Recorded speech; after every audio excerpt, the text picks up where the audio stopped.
जय श्री कृष्णा। राधे राधे।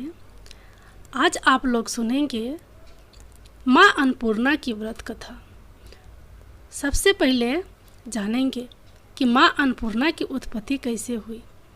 तो चलिए एक कथा के माध्यम से जानते हैं कि माँ अन्नपूर्णा की उत्पत्ति कैसे हुई। एक पौराणिक कथा के अनुसार एक बार जब पृथ्वी लोक पर अन्न और जल समाप्त होने लगा तो जनमानस में हाहाकार मच गया। ऋषियों और मुनियों ने भगवान ब्रह्मा तथा भगवान विष्णु को इस संकट से अवगत कराया। तत्पश्चात ब्रह्मा जी और विष्णु जी समस्त ऋषि और मुनियों के साथ कैलाश पहुँचे। ब्रह्मा जी ने भगवान शिव से कहा, प्रभु, पृथ्वी पर अन्न और जल की कमी हो गई है, आप ही कुछ कीजिए और इस संकट में सबकी रक्षा कीजिए। भगवान शिव ने देवताओं को आश्वासन दिया कि सब कुछ यथावत हो जाएगा, बस वे शांति बनाए रखें। तत्पश्चात भगवान शिव ने पृथ्वी का भ्रमण किया। उसके उपरांत माता पार्वती ने अन्नपूर्णा रूप ग्रहण किया। भगवान शिव ने भिक्षु का रूप ग्रहण करके माता अन्नपूर्णा से भिक्षा ले पृथ्वी वासियों में अन्न जल वितरित किया। इस प्रकार सभी प्राणियों को अन्न और जल की प्राप्ति हुई। सभी हर्ष के साथ माता अन्नपूर्णा के जय जयकार करने लगे। तभी से प्रतिवर्ष मार्गशीर्ष पूर्णिमा के दिन अन्नपूर्णा जयंती मनाई जाती है और माता अन्नपूर्णा की पूजा की जाती है।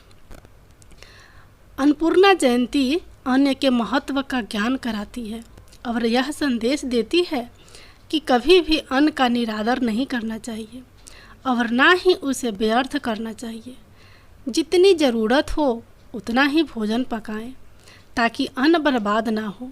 इस दिन लोग अन्न दान करते हैं और जगह जगह भंडारे का भी आयोजन किया जाता है। अन्नदाता माने जाने वाले किसान भी अच्छी फसल के लिए अन्नपूर्णा जयंती पर अन्नपूर्णा देवी की पूजा करते हैं। अब आप लोग सुनिए अन्नपूर्णा माता की कथा। एक समय की बात है, काशी निवासी धनंजय की पत्नी का नाम सुलक्षणा था। उसे अन्य सह सुख प्राप्त थे, केवल निर्धनता ही उसके दुख का एक मात्र कारण थी। यह दुख उसे हर समय सताता रहता था। एक दिन सुलक्षणा पति से बोली, स्वामी, आप कुछ उद्यम करो तो काम चले, इस प्रकार कब तक काम चलेगा। सुलक्षणा की बात धनंजय के मन में बैठ गई और वह उसी दिन विश्वनाथ शंकर जी को प्रसन्न करने के लिए बैठ गया और कहने लगा, हे देवाधिदेव विश्वेश्वर, मुझे पूजा पाठ कुछ आता नहीं है, केवल आपके भरोसे बैठा हूँ।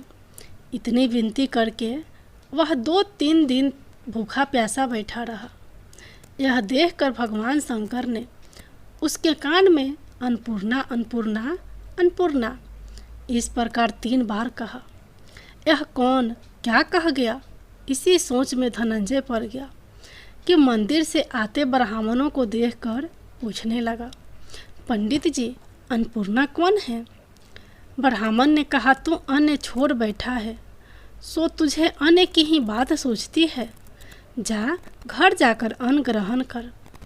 धनंजय घर गया, स्त्री से सारी बात कही।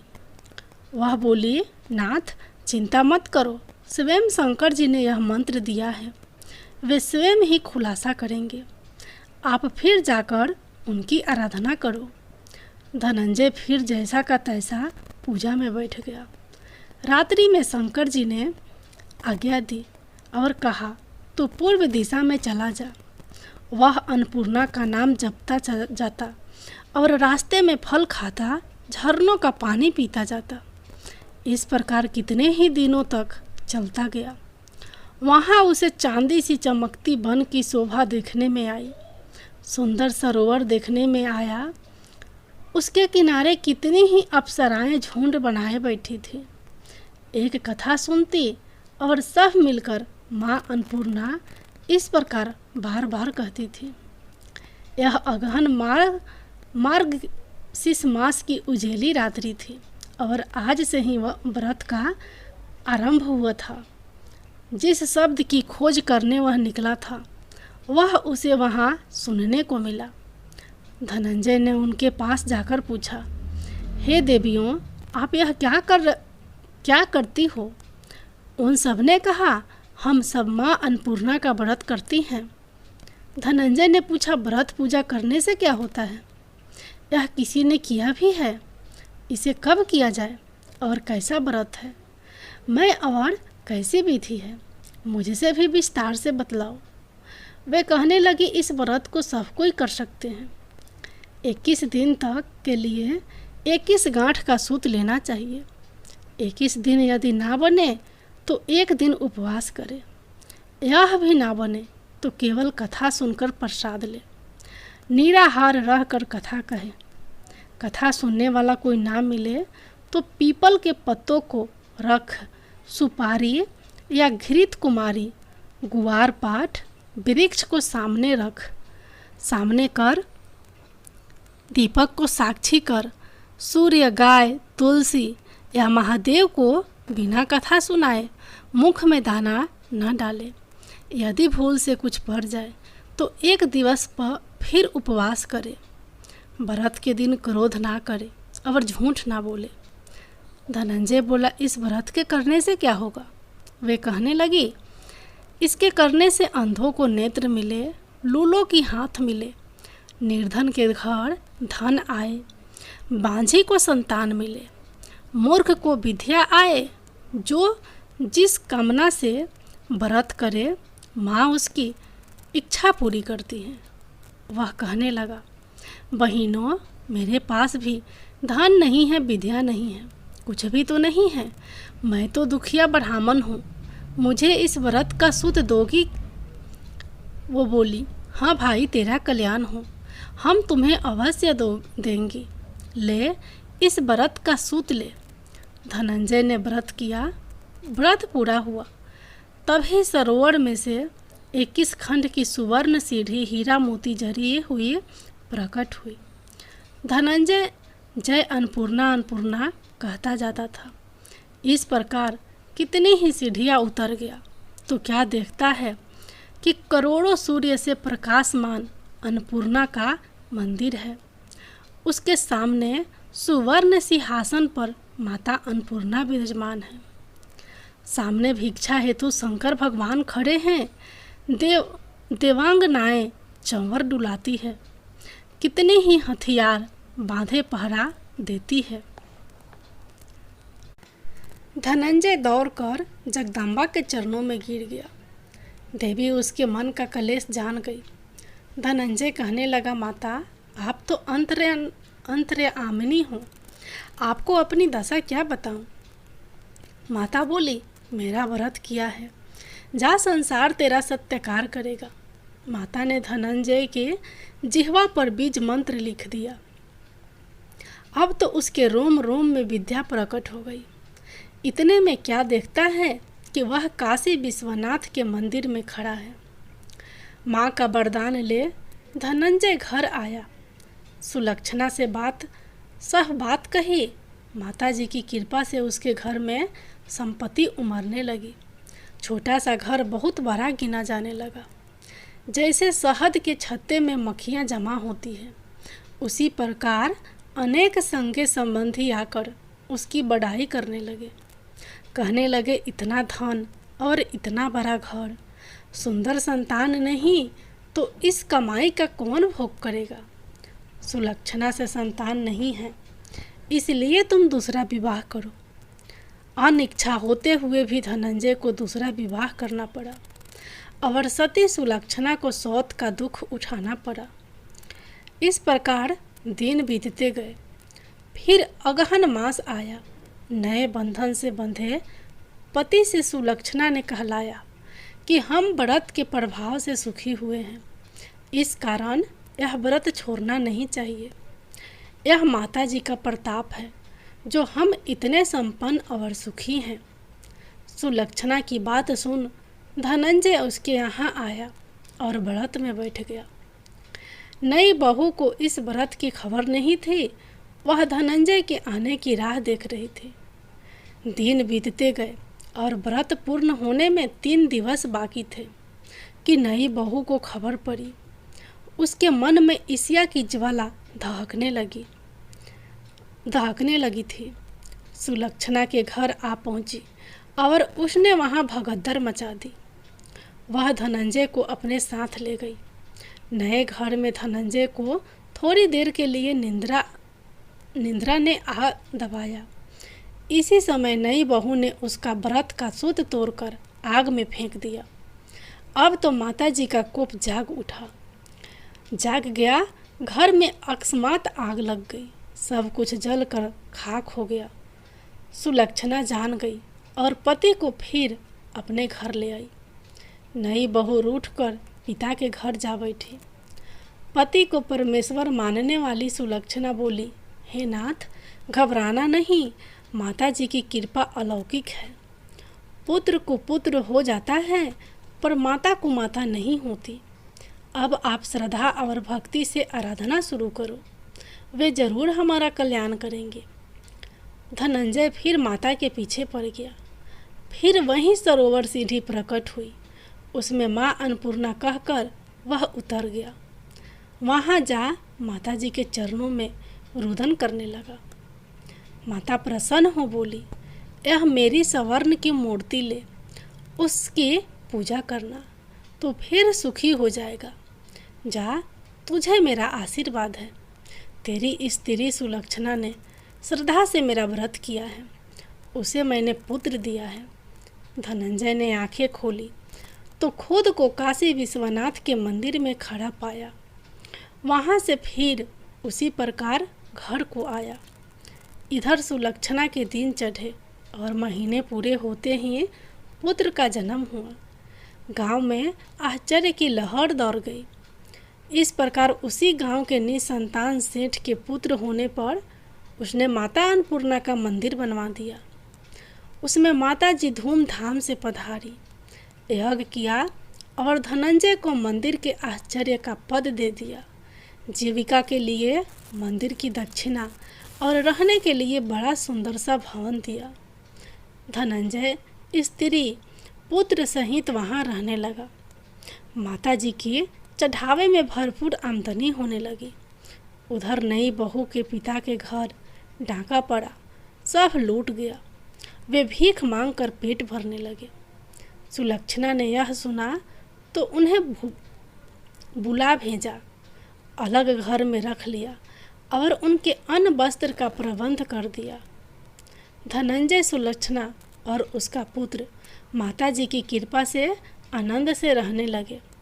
माताजी ने जैसे इनके भंडार भरे वैसे सबके भंडार भरना। अन्नपूर्णा माता की जय हो। अब आप लोग सुनिए अगली कथा, वैभव माता लक्ष्मी की कथा। शीला और उसके पति से जुड़ी है। शीला और उनका पति ईमानदारी से जीते थे। वे किसी की बुराई करते न थे और प्रभु भजन में अच्छी तरह समय व्यतीत कर रहे थे। शहर के लोग उनकी गृहस्थी की सराहना करते थे। शीला की गृहस्थी इसी तरह खुशी खुशी चल रही थी, पर शीला के पति के अगले जन्म के कर्म भोगने के बाकी रह गए थे। ऐसे में वह बुरे लोगों से दोस्ती कर बैठा।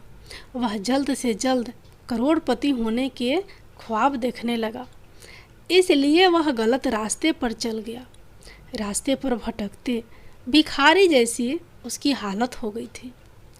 शहर में शराब, जुआ, रेस, चरस, गांजा सब कुछ बदिया फैली हुई थी। उसमें शीला का पति भी फंस गया। दोस्तों के साथ उसे भी शराब की आदत हो गई। जल्द से जल्द पैसे वाला बनने की लालच में दोस्तों के साथ जुआ भी खेलने लगा। इस तरह बचाई हुई धनराशि, पत्नी के गहने, सब कुछ जुए में गंवा दिया था।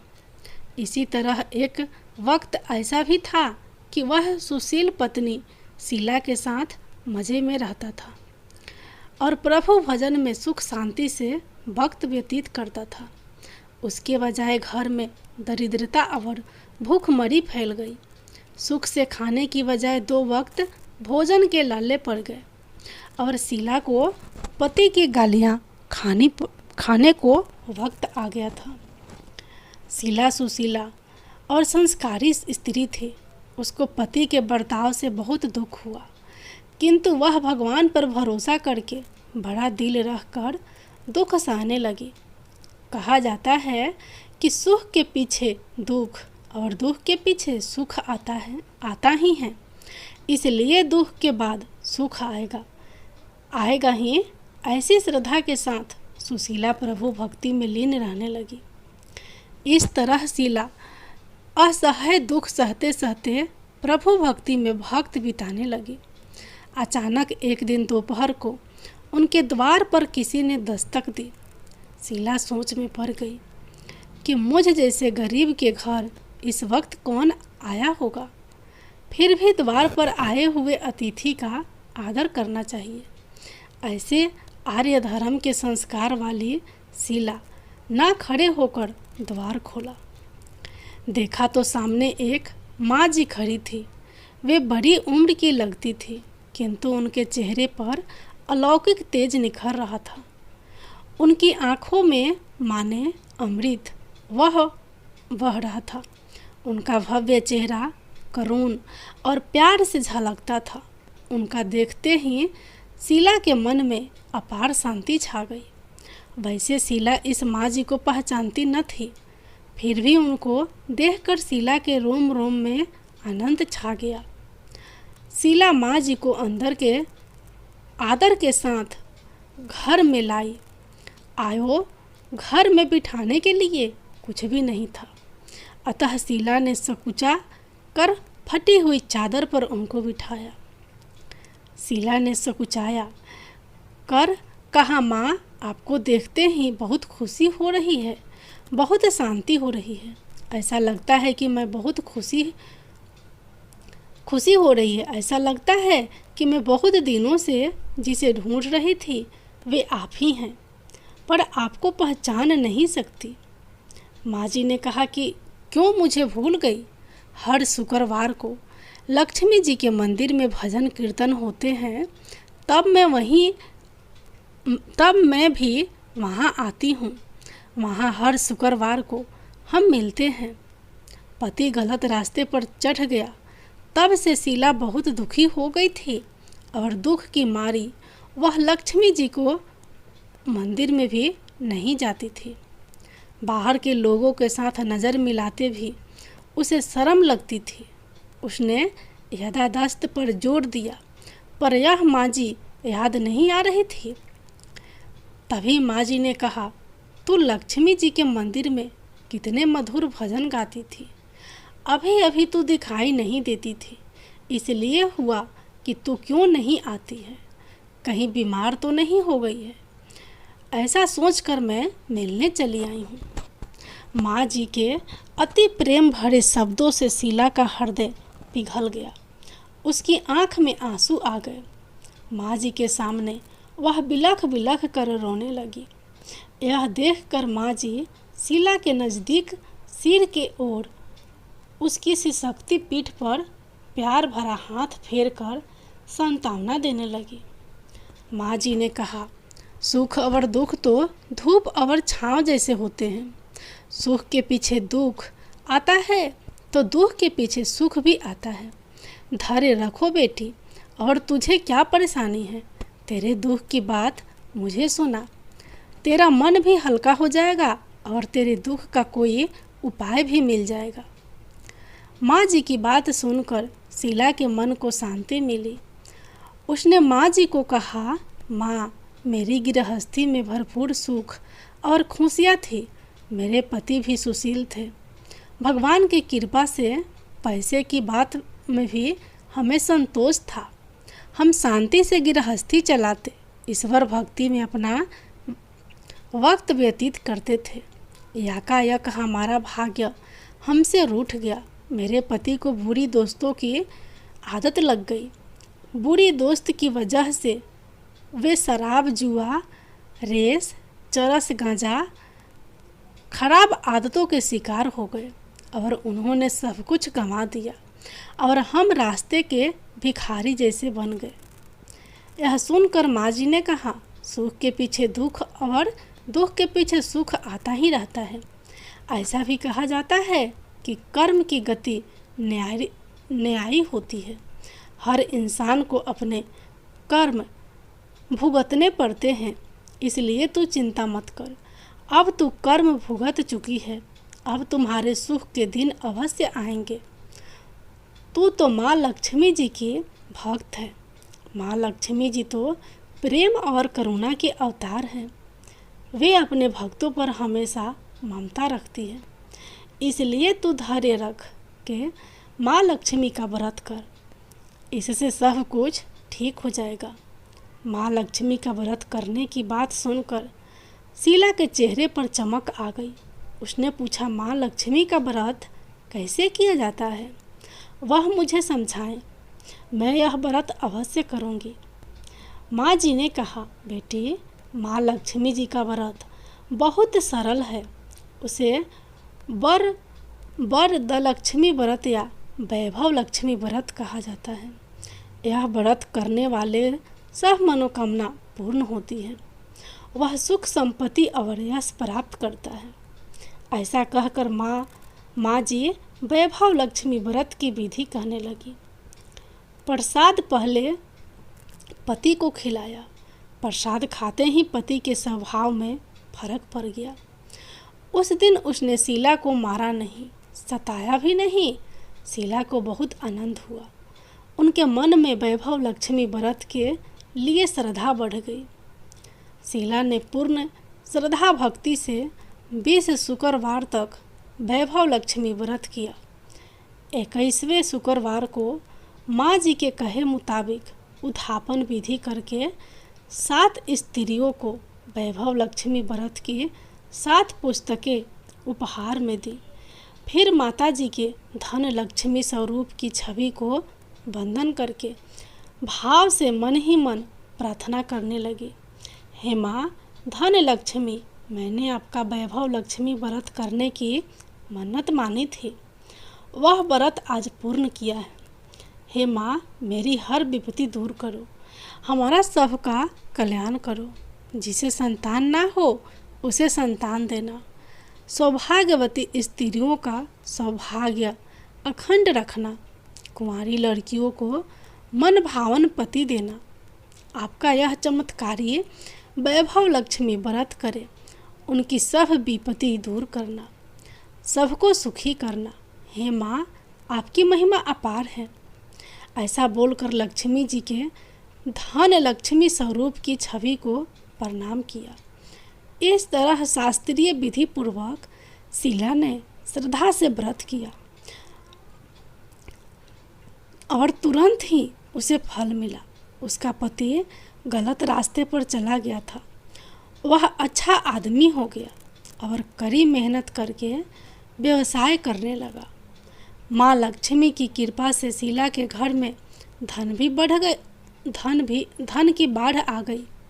वैभव लक्ष्मी व्रत का प्रभाव देखकर मोहल्ले की दूसरी स्त्रियां भी विधि पूर्वक वैभव लक्ष्मी व्रत करने लगी। लक्ष्मी माता की जय हो।